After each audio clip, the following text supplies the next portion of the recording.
C'est en barque que nous débutons cet itinéris consacré au département de l'Aveyron en France. Une balade dans la vallée du Tarn qui nous permet de nous plonger au cœur même d'une zone naturelle protégée.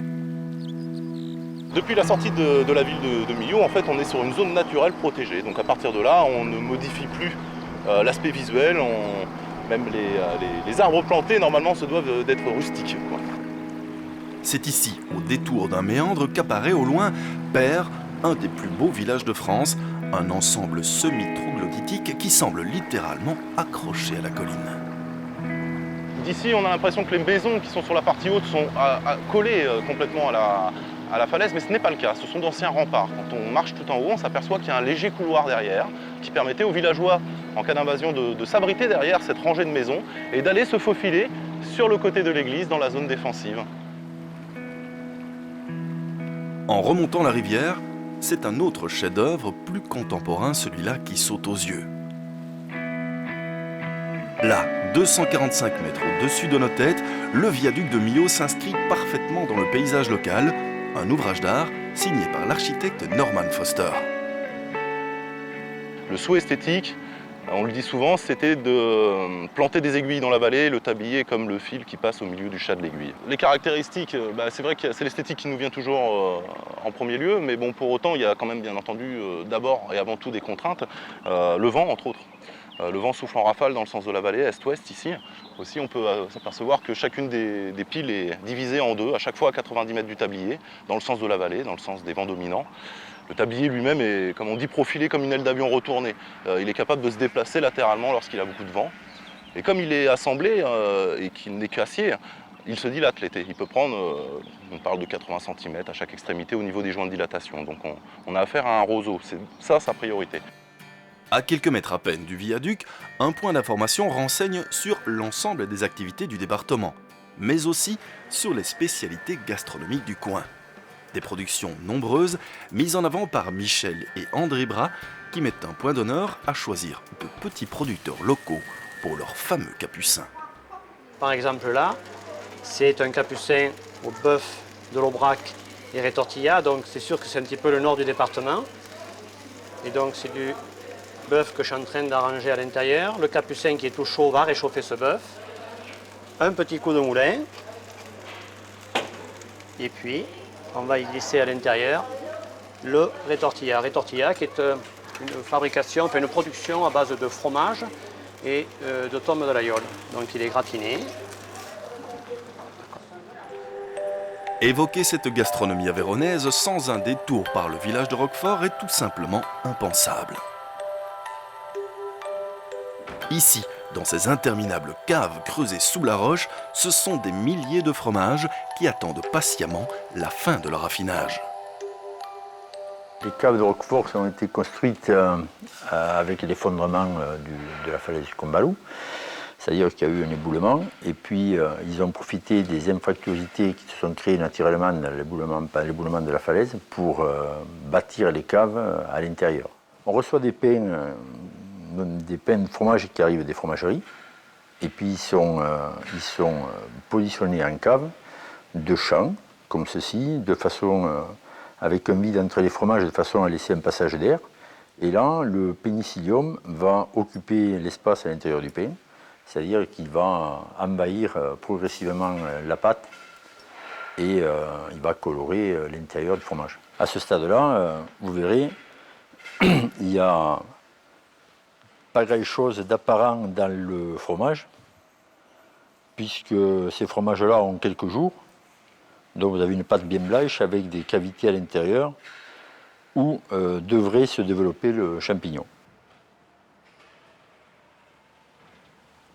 Ben là, vous pouvez déjà voir la différence qu'il y avait tout à l'heure, parce que là on voit bien que le pénicillium commence à occuper le terrain et que ces fromages-là, avec la texture qu'ils ont, ils sont pas loin de finir leur passage en cave. Ils sont combien de jours là? Là, ils ont 14 jours exactement. Ces fromages-là vont être rapidement pliés pour être mis en chambre froide. Le goût du Roquefort, c'est le développement du champignon dans le fromage dégrade la pâte, en fait, et libère des enzymes. Et ces enzymes-là continuent à travailler tout le long de la durée de vie du produit. Et c'est ce qui donne la richesse aromatique et gustative du roquefort. Et en fait, après, c'est l'association d'un pénicillium avec une cave qui donne des goûts bien différents. Retour sur Millau, retour sur l'une des activités qui, durant des siècles, fut intimement liée à la production fromagère. Depuis le XIIe siècle, on fabrique du fromage de Roquefort à l'Aveyron et on se servait des peaux d'agneau qu'on tuait pour manger et pour récupérer le lait pour la fabrication de ce fromage. Et c'est à partir du Moyen-Âge qu'on a commencé à fabriquer des peaux, à tanner des peaux et fabriquer ensuite des gants. L'activité s'est développée beaucoup au XIXe siècle. Il y avait jusqu'à 80 manufactures à Millau. Et aujourd'hui, la maison Cos est la dernière manufacture en activité. C'est vraiment la main qui va guider tout le travail du début à la fin et dans toutes les étapes, toutes les opérations de fabrication d'un gant. Donc ces gestes sont immuables, ils se transmettent de génération en génération.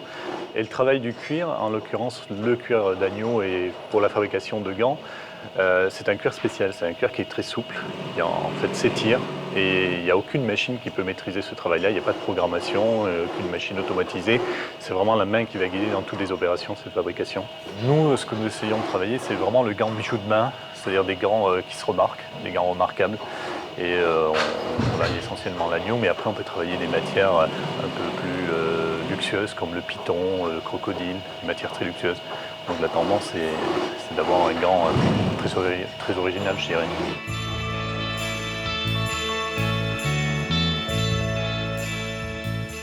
En montant ensuite au sommet du beffroi de Millau, on se rend mieux compte encore de la diversité des paysages qui entourent la ville. Alors vous pouvez apercevoir ici le Causse rouge où le viaduc de Millau va venir s'appuyer sur le côté nord. Du côté sud, c'est le célèbre plateau du Larzac, le plus grand des Grands Causses, 1000 km², qui est bordé dans la partie sud ici par les gorges de la Dourbie. Vous avez ensuite le Causse noir, le plus petit des Grands Causses, noir parce qu'il est le plus boisé. Et vous avez ensuite dans cette direction l'entrée vers les gorges du Tarn. Et c'est justement dans cette direction que nous nous rendons pour une balade nature dans des paysages d'une beauté à couper le souffle. Des paysages agrémentés parfois de villages troglodytiques aujourd'hui désertés. Il faut savoir que cette route n'existait pas il y a un siècle de ça. Donc les gens avaient construit ce genre de village, il y en a plusieurs. Ici c'est Saint-Marcelin derrière nous, Desglazines un petit peu plus loin. Ils l'avaient construit principalement pour fuir les persécutions à l'époque troubles des guerres de religion entre catholiques et protestants. Ce sont des gens qui cherchaient d'abord à vivre en paix, un petit peu à l'écart des grandes routes. Aujourd'hui, ces gorges du Tarn sont avant tout connues pour la pratique de sport nature. On appelle ça un petit peu la capitale des sports de pleine nature puisque dans un périmètre excessivement réduit, on peut faire du canoë, des via ferrata, de la spéléo, du canyon, du saut à l'élastique et j'en passe puisqu'il y a une multitude d'activités de plein air.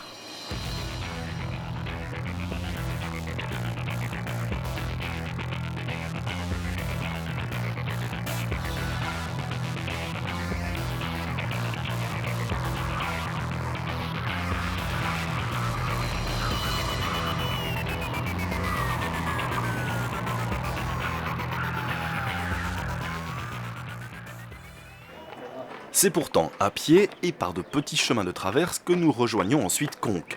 Conques, une halte quasi incontournable sur le chemin de Saint-Jacques-de-Compostelle.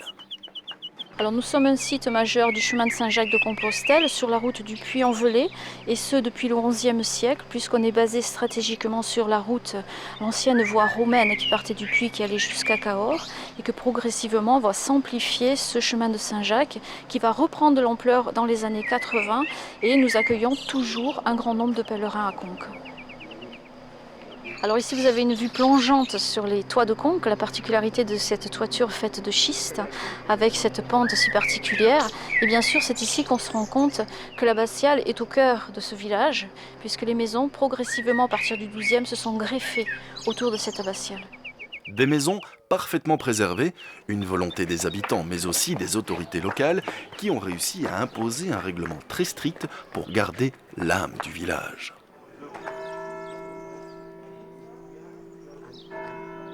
Avec notre guide, nous montons ensuite quelques marches pour une vue incontournable sur l'intérieur de l'abbatiale. bâti entre 1041 et 1107 pour l'étage des tribunes, la finition.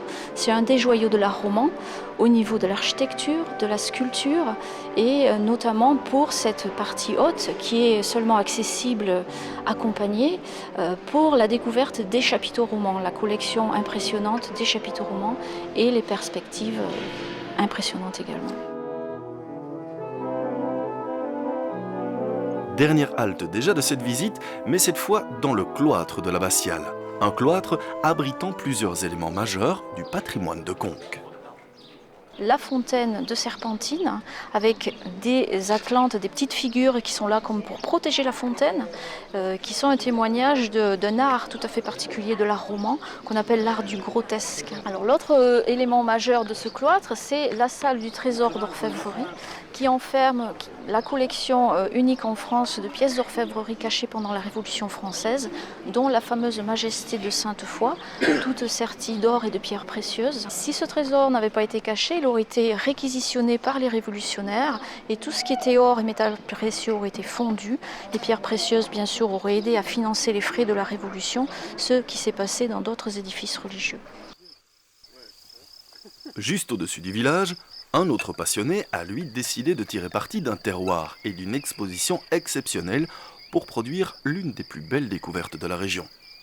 On ne cherche pas à faire des rendements, la vigne est taillée très courte, on est bourgeonne, on est à 30 hectos, voire moins de rendement à l'hectare, où il y a beaucoup de minéralité, d'acidité, et ça confère beaucoup de fraîcheur au vin. Et ça permet aussi de le conserver naturellement, il y a une certaine acidité. Cette acidité, donc pour la corriger, puisqu'on l'utilise comme produit, on taille court et on vendange le plus tard possible. On a des raisins, une vendange qui est bien répartie sur la souche. Et donc des raisins qui tiennent très bien l'automne, on a une belle arrière-saison, donc ça vient bien en maturité. Et voilà, donc tout ça après ça fait des jolis jus avec une belle expression. Les vins de Patrick Rolls, on les retrouve à la carte d'une des meilleures tables de Conques, au restaurant du jeune chef étoilé Hervé Busset.